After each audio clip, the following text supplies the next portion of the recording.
Hello everybody and welcome to another episode of Wiki Weekends, where we wind up a wiki, we take a deep dive, and we keep swimming until we find something fun to talk about. I am your host for this episode, Lucas Holland, and as always I am joined by the lovely Karl Smallwood. Hello. And Karl, we are doing a bit of like a special weekend treat for everybody who's a fan of The Boys this weekend, right? Yes, so everyone at home gets to do what I'm going to be doing this weekend, and just binging some of The Boys. Well, I can't remember whether we're bringing this out when The Boys is out or not. I can't remember the timelines. We record things in advance, but it'll be around the release of The Boys, and I'm very excited for season 4. And yesterday on Karl's episode, we talked about The Boys, the TV show itself. Yeah, just as a whole, like the franchise and the show, its casting, development, fun stuff. But today we're talking about one of the main characters of the show, Karl, and maybe the fan favourite character of the show for most. I think so. I think it's the breakout character of the show. And the breakout performance, maybe, not to deter in a anybody show else. of fantastic performances. Yeah, it's rough. I don't think they give the best performance, but it's certainly one of the stronger ones. It's certainly maybe one of the more notable and easy to enjoy, because it is just Karl Urban swanning around, as you said in the last episode, just knocking out some one-liners and blowing up some supers. He's got one of the strongest ois I've ever heard.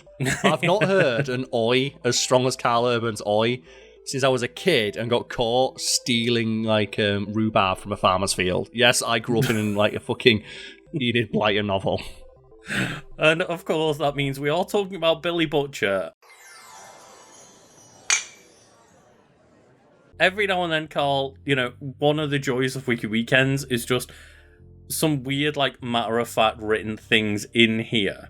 Yes. And just a little note at the top of Billy Butcher's Wikipedia page is not to be confused with Butcher Billy, Bill the Butcher, or William Butcher. And they are all three different posts as well. They're all three people with that same name. Yes, that are all different people that all have separate Wikipedia pages. And I was like, is that a quote from him in the show or something? And it's no, they're actually other people. There's just other people with the same name. And that might be the inspiration for his name, I'm not sure. It could have been. It could have been, but William J. Butcher, or Billy the Butcher, is an anti-hero in the comic book and Amazon Prime series The Boys, created by Garth Ennis and Derek Robertson. He is the leader of The Boys, a group of CIA-sponsored vigilantes, consisting of Wiki, Mother's Milk, Frenchie, and The Female. I presume that's from the comic books. Yeah, that's Kimiko, though, in the show. Yes, Kimiko, yeah. And they observe, record, and sometimes liquidate soups. Literally in some cases, right? Yes, that's the term, you need to liquidate this asset. Well, they do that literally. Just got that image of Translucent from season 1, just liquidated across the walls, Karl. They liquidated in some theatres.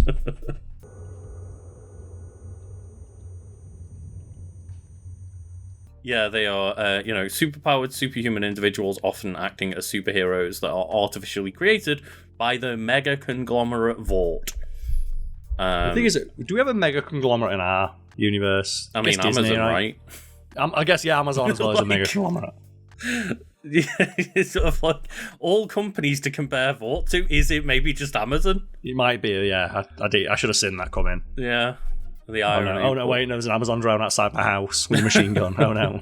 Just Billy Butcher's knocking on your door. He is Homelander's arch enemy who he blames for the death of his wife, Becky, while also developing an intense hatred for all superhuman beings, just because in this world, they pretty much are all massive assholes that murder a lot of people and do a lot of wrongdoings. Yeah, and they can be seen as a stand-in for just celebrities and politicians or anyone with any degree of power in the world. Jeff Bezos. Yeah, it's they have so much power that they can get away with stuff that the normal mortal man couldn't. And Butcher is portrayed by Karl Urban in the Amazon Prime Video streaming adaptation and voiced by Jason Isaacs and Kay Alluvian in animation. That's a great cat. Just get Jason Isaacs in for a little bit. Why not? Yeah. I mean, not watched any of the animated stuff, so I didn't realise it wasn't just Karl Urban doing it. But yeah, Karl Urban, as we say, just a really charismatic performance. Not a Cockney performance, as far as that's I'm the concerned. thing as well. So both of us are Brits. Mm-hmm. So when we see like Billy Butcher swanning around on screen and he's like scorched earth, mate, it's like I can hear the native accent of Karl Urban, the native New Zealand-born actor or Kiwi. Mm-hmm. We'll call him a Kiwi for any Americans. That just means he's from New Zealand. Mm-hmm. I can hear that in every line he says. You don't sound like a Fed. What? I can't immigrate. Giant green slapper with her ass in the harbour that says different. I would agree. I would hope that most people that are British agree, because, yes, there are definitely times when he sounds Cockney, but there are as many times where he doesn't sound Cockney. Yeah, and I say it's not to knock on his performance, it's a good performance, but I do wonder how he got away with that. Is it just that nobody casting the show knows what British people sound like? Or specifically, doesn't know what New Zealand, Kiwi sound like. That's the thing, because I think that's probably what it is, right? Garth Ennis is British, right? Let me click on his thing. Northern Irish. Okay. So he's from the United Kingdom. He probably knows what a Cockney person sounds like, and presumably he has, some level of knowledge of the show being made. I think it might just be Americans don't know what people from New Zealand sound like. It's hard, because, as I say, it is clearly a person trying to do a Cockney accent, and he does sound Cockney a lot of the time, but those, little bits where maybe, a bit of Kiwi accent, slips in, maybe it's a lot less noticeable for, an American show, it is an American-made show, so... So if anyone wondering, I don't know what you mean, for the Americans out there, think of Jason Statham. Here's a clip of Jason Statham from, Lock, Stock, or... Was it Lock, Stock he was in? But one of those Guy Ritchie movies that he was in. I generally avoid Guy Ritchie films. But here's a clip of Jason Statham in one of those. What the fuck did you expect? A grease down and a shiatsu? Who took the jam out of your donut? You took the fucking jam out of my donut, Tommy. You did. Here's a clip of what's the guy's name now? Directors Thor Ragnarok and stuff and Jojo Rabbit. Oh, Taika Waititi. Yeah, here's a clip of Taika Waititi. That's what a person from New Zealand sounds like. And made me go to Scotland just to stay at Shrek's house. Combine those, that's what Karl Urban sounds like to a British person doing his Billy Butcher accent. Is those combined. I don't necessarily think he does a bad job of it. I think it makes for a really iconic voice of a character, because... It does, yes. But it's very funny as someone from the UK of that's not a Cockney accent. I don't know how he got away with that. Good on you, Karl Urban, get that paycheck. That's the thing, is it could have easily been, one of those things where he didn't necessarily have to explain his accent so much. It could have just been implied that maybe he picked up a bit of a twang when he was working overseas or something. Mm-hmm. And then it's very explicit with meeting his parents and stuff that he's meant to be full Cockney. He's the most Cockney man in the world. But he's not though. He sounds he sounds like one of the people when they go on a gap year. You go on a gap year to another, to Ireland or something. They just pick up a little bit. Like you said, a twang. Yeah. Of another accent. That's the thing is I spent a few years over in Sheffield for university, and that's where I met you. And by the end of those few years, I'd started talking with a bit of Yorkshire in my accent. Not too much, but that's kind of gone away over time. But yeah, it does happen, and it could have just been left pretty vague of he travelled the world a lot when he was working for secret services and shit like that. And it's just no, it's just a full Cockney accent, and that's what they keep saying it is. But okay. Yep. It's just Karl Urban can't do that accent as well as he thought he could, and no one noticed. But again, it does, I think, even though it's not Cockney, I think it makes for a better performance. Yeah, it's fine. That's the thing, we're not saying it's a bad performance, it's just very funny. Mm-hmm. It's I'm glad he got paid. I guess we'll get into it a little bit when we get deeper into Billy Butcher himself, but we will mention in a little bit just a litany of different cool projects that Karl Urban has been in and given great performances. Yeah, usually just doing his own accent. He's just New Zealand's answer to Sean Bean. Mm-hmm. You mentioned a Yorkshire accent earlier. Sean Bean is not going to do any other accent but his Yorkshire accent. So there's that great thing about Game of Thrones when they brought him in. said, okay, we wrote the part of Ned Stark for you. Mm-hmm. Will you change your accent? And he went, no. So, but Just that was straight up. we kind of need you to. And he's like, no, I speak like this, which meant everybody else had to learn to do a Yorkshire sounding accent. Yep, so all of his kids all the people playing his kids had to learn how to speak like him. You work around me, not vice versa. The next time we see each other, we'll talk about your mother. I promise. Well, that was really interesting, that with the accents, though, because it's something they had to do. So, do you know, like Nikolai Coster-Waldau? Because he doesn't, he's not a native English speaker. I think he's from the person who played Jaime Lannister, right? Yeah, I think he's from somewhere in Europe. He's not a native English speaker. He learned English as a second language, and what Peter Dinklage did is he copied his accent rather than speaking with like a typically received pronunciation accent, because it made the Lannisters sound even more isolated. That they speak this like distinctly English, like upper class accent, but there's just something about it that's like it's a bit too perfect. Because Nikolai Coster-Waldau learned to speak as a second language, but he learned to speak perfectly. Yeah, and I did just double check. He was originally a Danish-born He's from actor. I was going to say he's from Daneland then. He's from Danish. Daneland, yes. Yeah, Daneland, that's what it's called. Tell me more about Billy Butcher, though. Well, we're going to go into the television series of Billy Butcher, but what you kind of need to know is that Garth Ennis worked on Punisher for a lot, I think it was 9 years or something like that, and essentially made a parody of the Punisher to become Billy Butcher in the comic book series, and that's what Billy Butcher is has been adapted to for the Boys television show. Every character in The Boys is a pastiche and piss take of another popular superhero. Most obvious being Homelander is a mashup of Superman and Captain America. I never knew that, Karl. Yeah, the American flag didn't really give it away, did it? And obviously more Superman, because the Captain America side of things is more Soldier Boy. Mm-hmm. But still, there are still elements like the suit having the giant American flag on it. Yes, but in the streaming television series adaptation, Karl Urban portrays the character. Unlike the comic book series, Butcher has a beard, although he was clean-shaven until his wife disappeared, presumed dead, with Butcher mistakenly believing that Homelander killed her, and seeking to take down Vought International as a whole as a result. Yeah, he grows his depression beard, right? That's the annoying thing, is as a person who's had a beard for probably half my life now, it's always really annoying that it's always oh well, when they've got their shit together, they're nice and clean shaven and well presented, and then when their wife dies and their life falls apart, then they have the beard. It's okay, yeah. It's sure. the depression. To be fair though, you've had a rough lot of it, mate. That's what it is. Just say that. Yeah. I'm kidding. It's just the 14-year depression beard going on here. It just looks really bad though, because Karl Urban looks so good with a beard. When he shaves, he looks really weird. Yeah, I'm so used to seeing Karl Urban with some kind of facial hair that it does look a bit odd when he doesn't have it. Yeah. So in season 1, Karl, Billy Butcher is first seen in the episode The Name of the Game, where he heads to the shop where Huey Campbell works under the guise of being an FBI agent, and offers him the opportunity of vengeance on Vought International and their superheroes after the former's girlfriend was murdered accidentally by the soup known as A-Train. Although reluctant at first, Huey eventually accepts and is taken by Billy into a secret location where Billy tells him about the boys.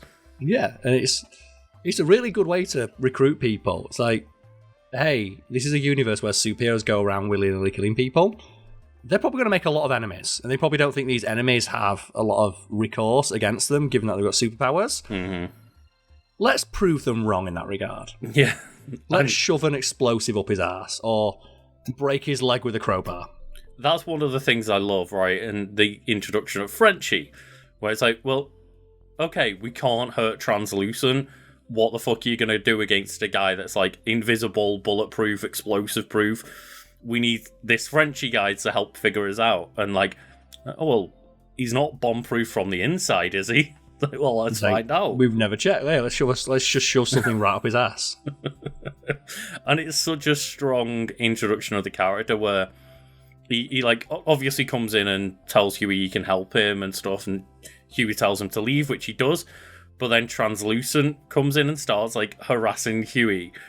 And then all of a sudden, the next thing, like, Karl Urban, I think, like, in a taxi that he's grabbed, just drives into the shop and starts beating the shit out of Translucent. And that fight seems really good as well, so it shows you that not only is, like, just Billy Butcher, his primary thing that makes him a threat is that he doesn't care. Mm-hmm. He's also very smart, like when he spits his own blood on Translucent so we can see him. Yeah, exactly, yeah.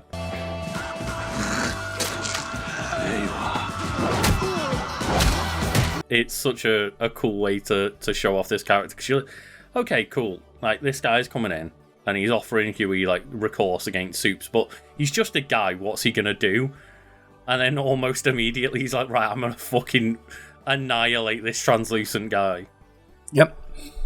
Because he talks, like, Huey realises that you've made a very powerful enemy, and that enemy will not think twice about killing you, so the only thing to do is just hit first. Mm-hmm. Hit first, hit hard. You got to get that Cobra Kai on the go. You know, obviously it goes through, like, all of the story of season 1, 2, and 3 so far, but I'm just wondering, Karl, like, is there a favourite specific moment you want me to put a clip in of Butcher? I think just where, like, Homelander rocks up to his house.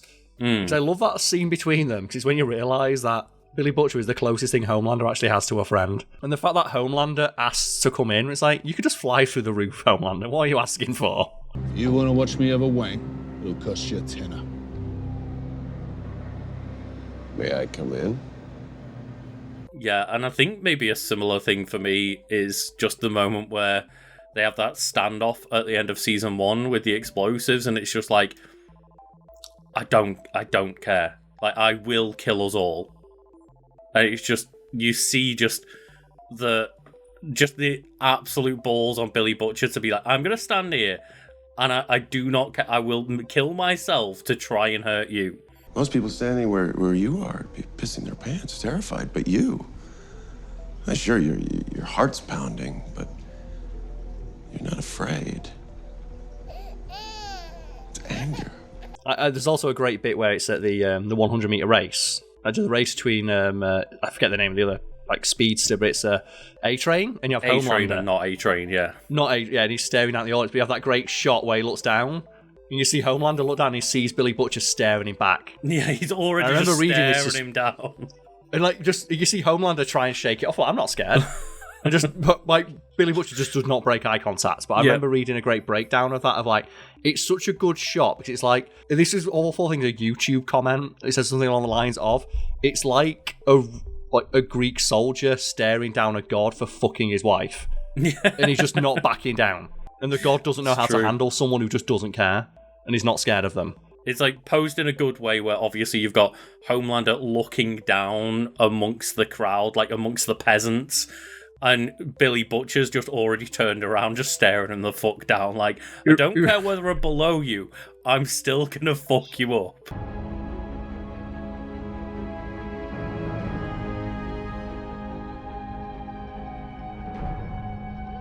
It reminds me of a little bit.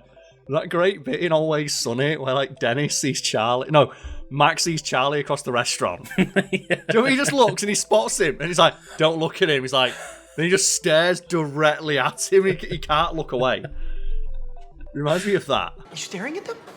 Yeah, dude. Charlie's looking right at me. Stop it. Dude, stop it. You stop looking. Stop. All right, you know what? God damn it. I'm just going to pour the wine out. And I think that's just the charm of Billy Butcher is just regardless of whether he does or doesn't have powers, which we'll get into in a moment, he doesn't care and he's just got one thing in mind, and it's to kill as many Soups as possible. You're not going to stop him.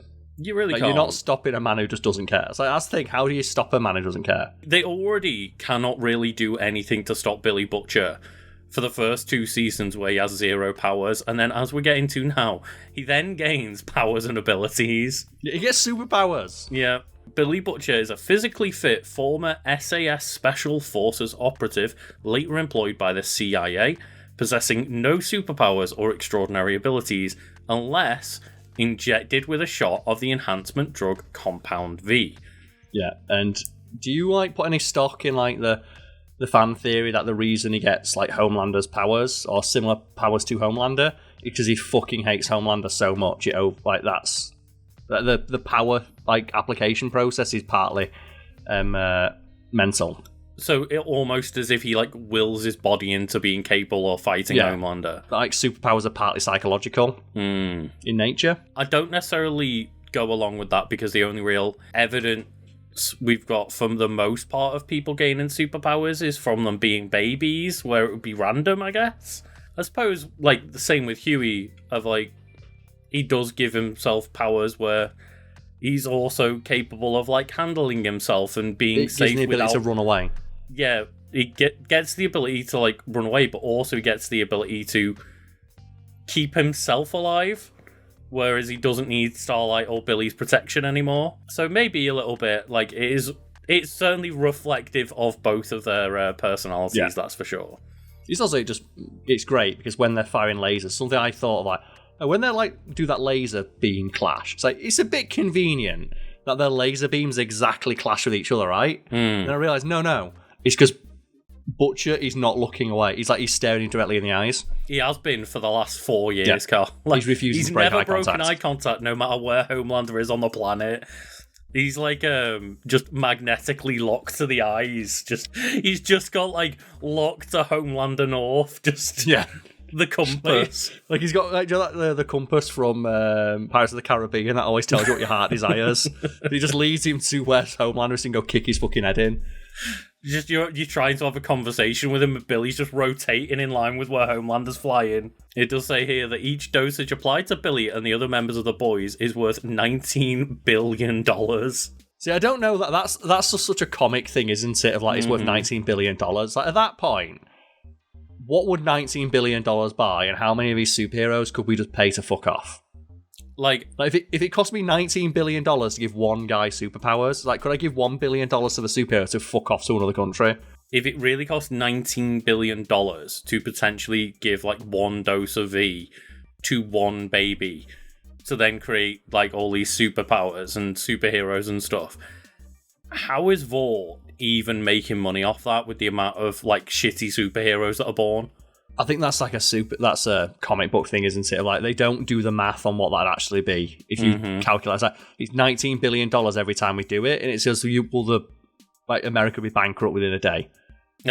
Yes, Vought International are a very, very profitable company and huge, but if it costs $19 billion and they've got a case of it, that's essentially the entire net worth of Vought International in a suitcase, right? Yeah. It's when you watch Invincible, another Amazon show. In the comic books, they say that every time the character of Cecil teleports, it costs the taxpayer $50 million.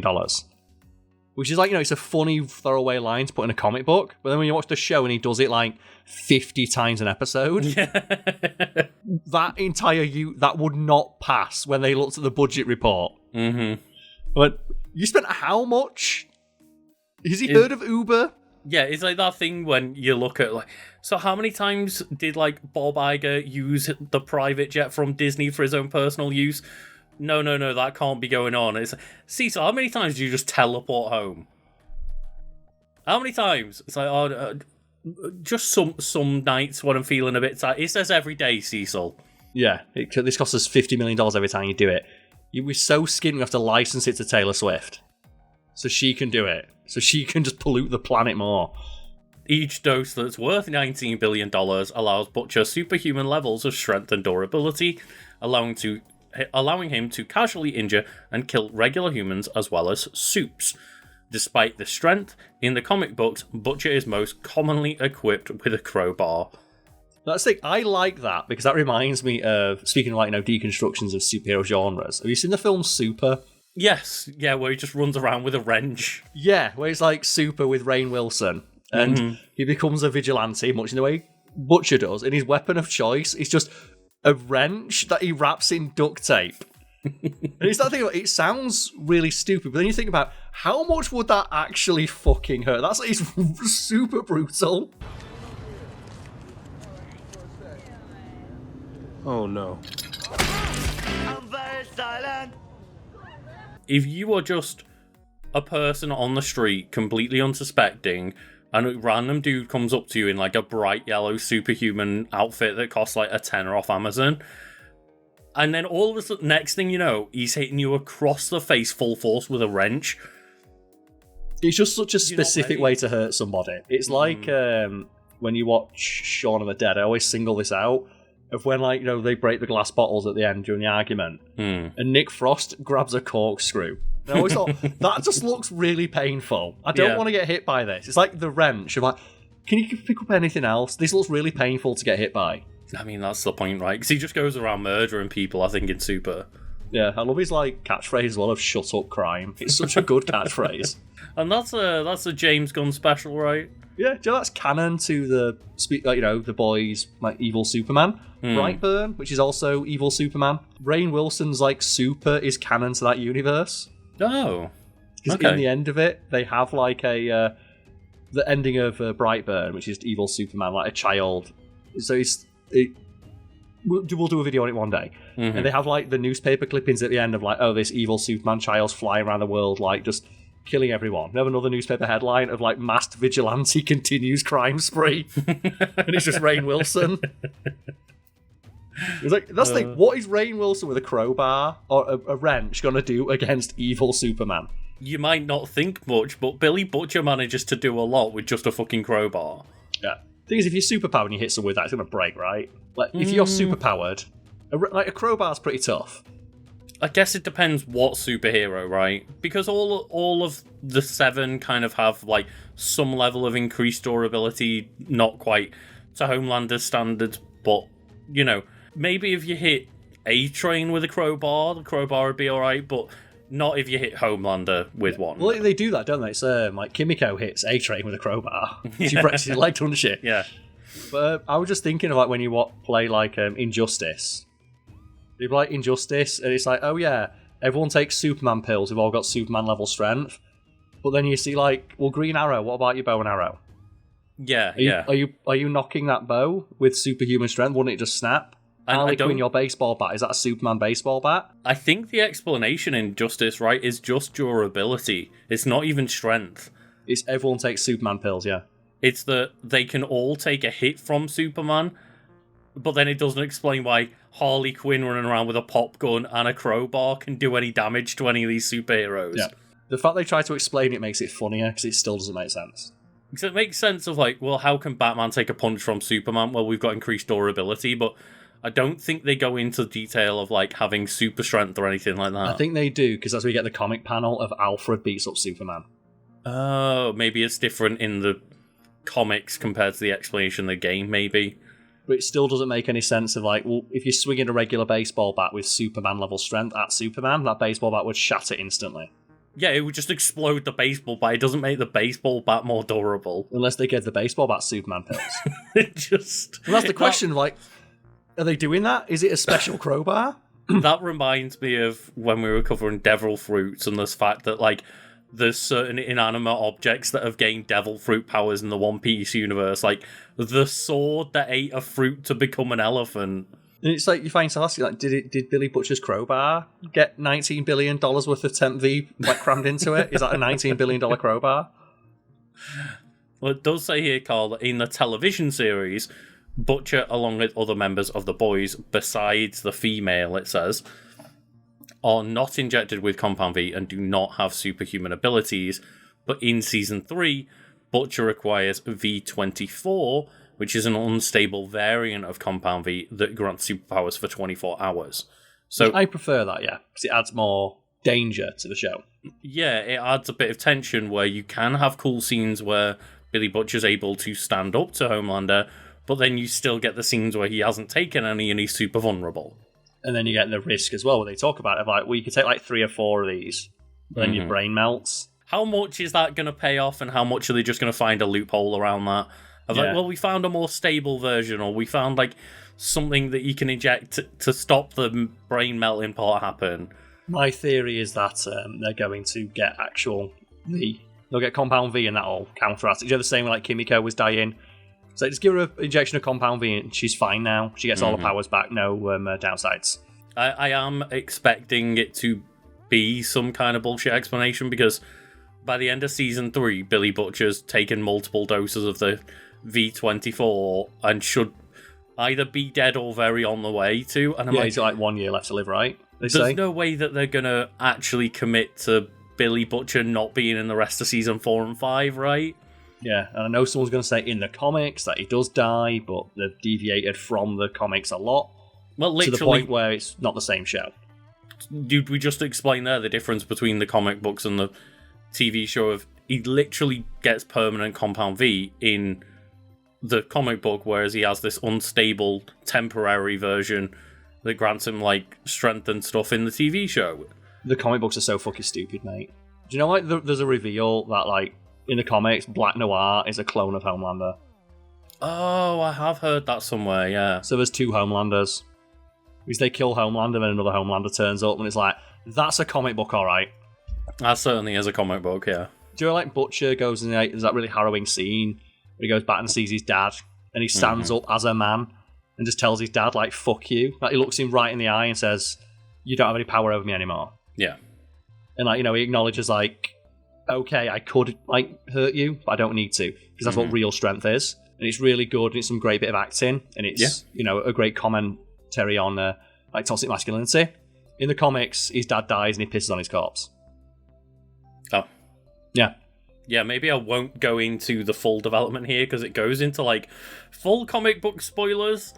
So I won't go into all of the development, but I will say... Keep in mind the comic book is like 5 years old, though, so anyone who's read it has read it. Like, more just don't want to accidentally spoil things that may come up in the show that people aren't aware that happened in the comic books. And like that's fair, yeah. We don't know whether it's going to happen in the TV show because they've deviated already, but if it does, then I've accidentally spoiled things that might be coming further down the line. Unless the stuff that I've said happens in the show, but I don't think it will, because those things are so dramatically different.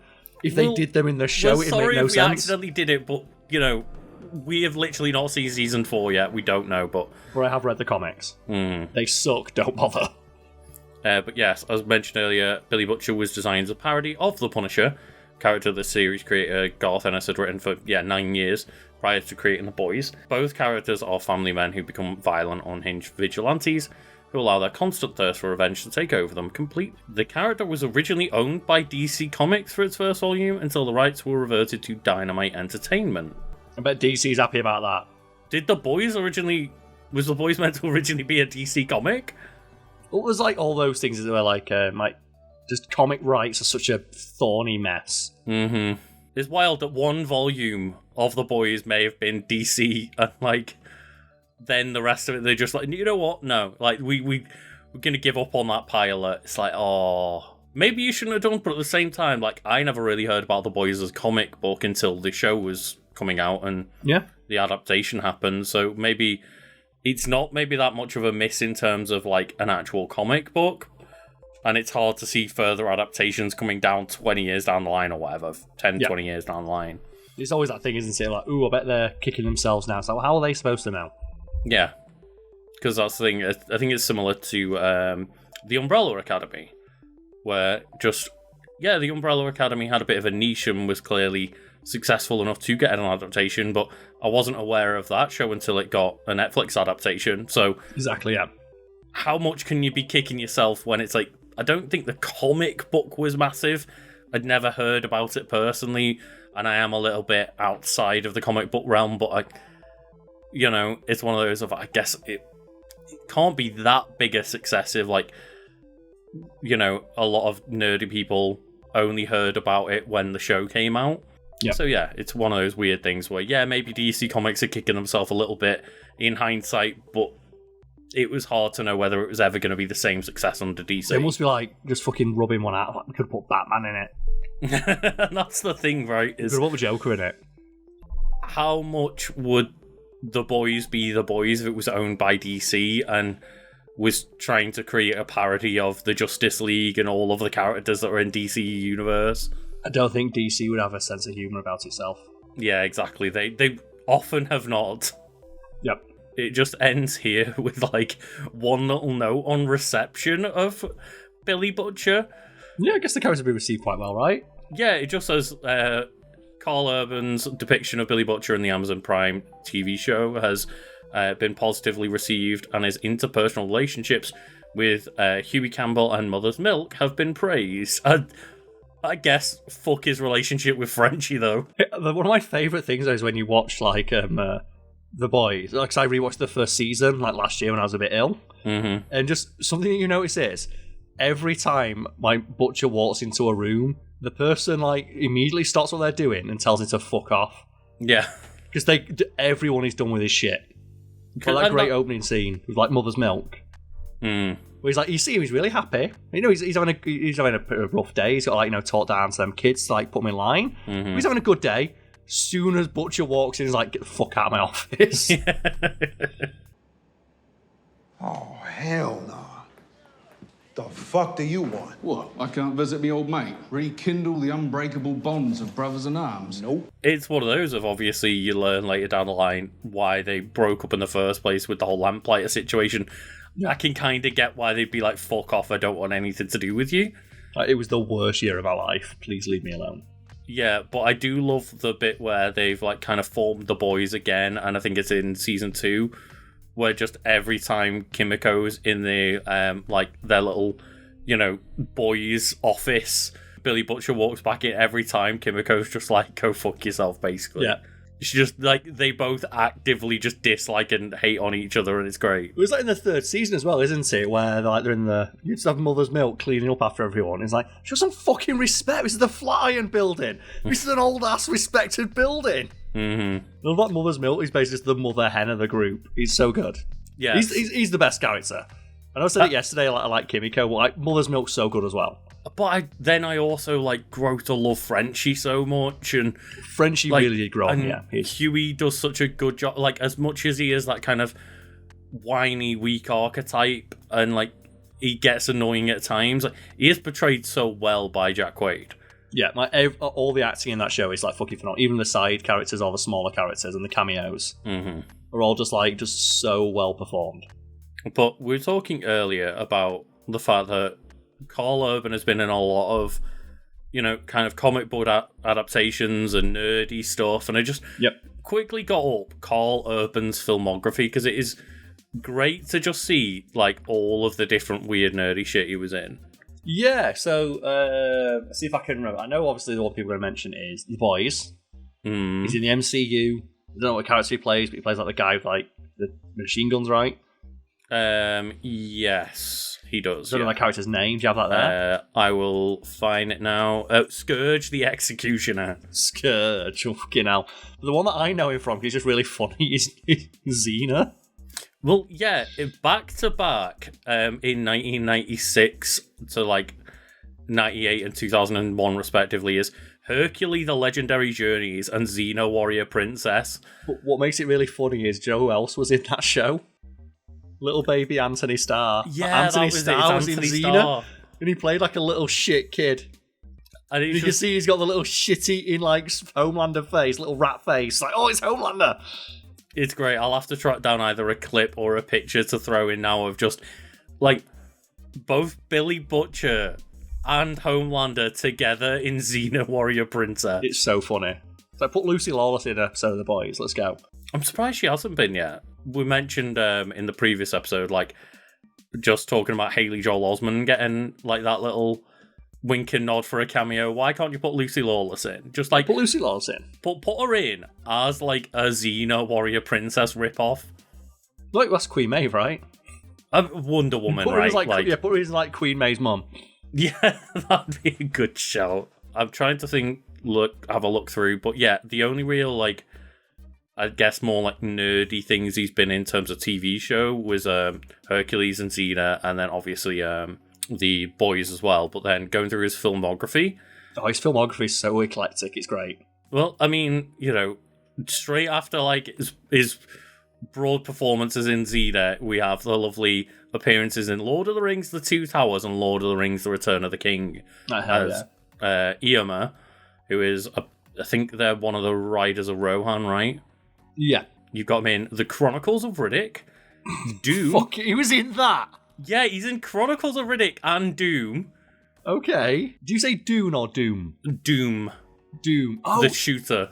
Yeah, 'cause isn't he like the main bad guy that Dwayne Johnson shoots? I presume so, because his character's name is John Reaper Grimm. Yeah, I think he's like the guy who goes fucking ape shit and like Right. embraces being a demon. Like the kid said,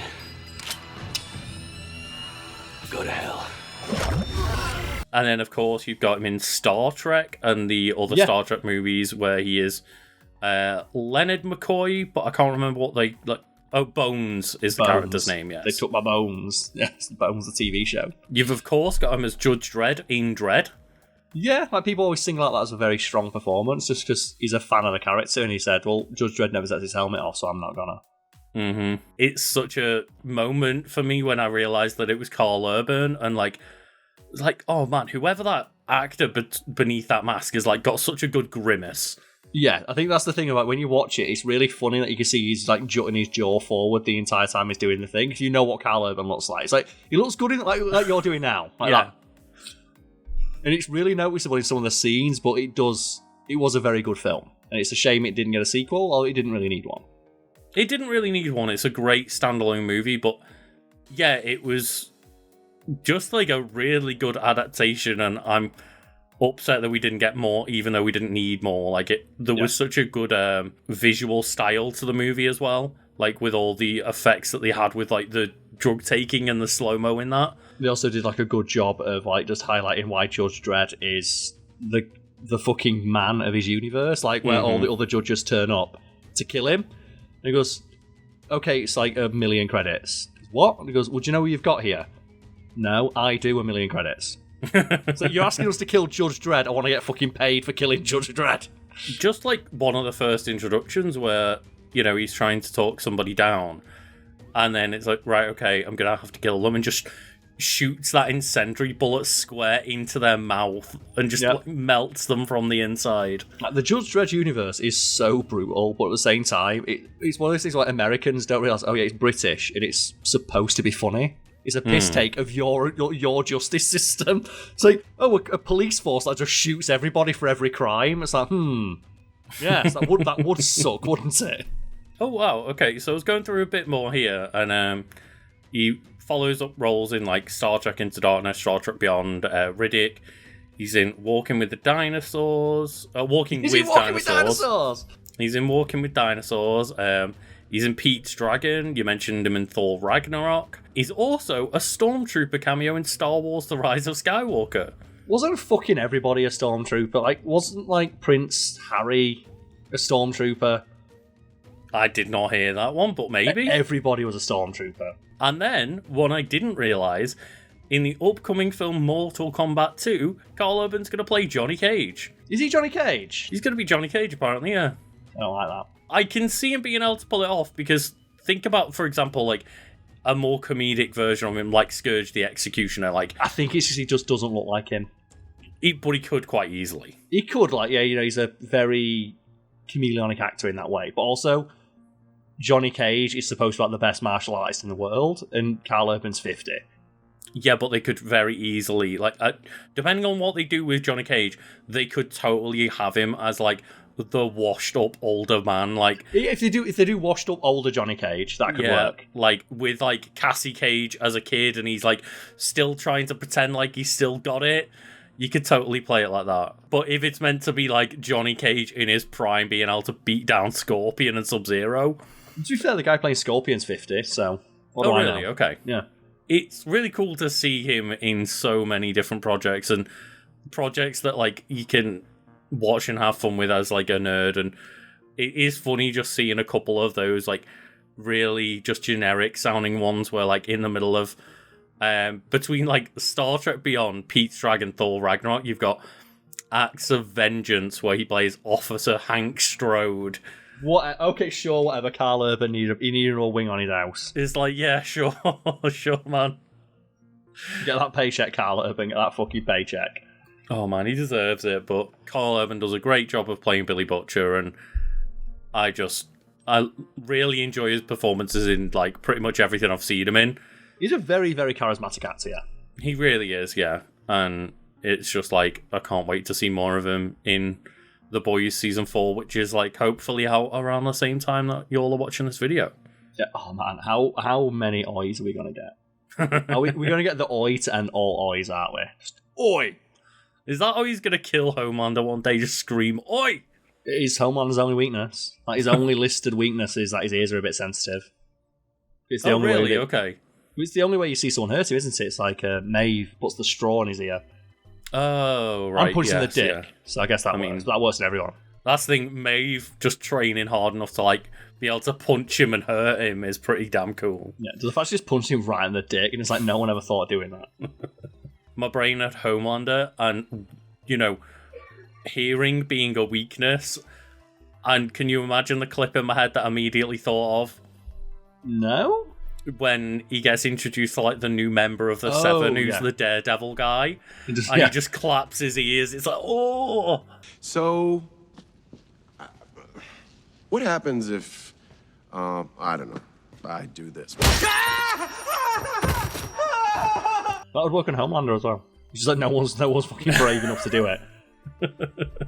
But yes, thank you all for watching, and I hope everyone enjoys going and seeing what other depraved things Billy Butcher gets up to in The Boys Season 4. Oh, he's going to punch so many people. He's going to laser eye so many people, right? Yeah.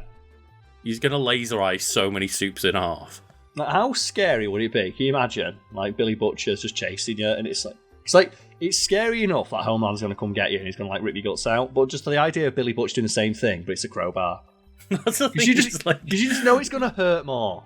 The Soups are already basically afraid of Billy Butcher with no powers, and what are you going to do when he can fly and shoot laser beams out of his eyes? I want it to be, do you like, they're doing the thing of, like, it's the election year, so they're doing, like, Homelander is doing, like, election campaign videos. I want Billy Butcher to do one just him with a crowbar. Like, if you are a Soup, I'm going to beat you to death with this crowbar. Vote for me, like, if you want to see more Soup beaten to death with crowbars on national TV. I'd vote for that, man. Yeah. It's like, vote for me if you want to see me beat Homelander to death. Like, the presidential debate is just going to be him beating Homelander with a crowbar for 15 minutes. It's going to be like the Killing Joke. And on that note, thank you all for watching. Cheers, everybody.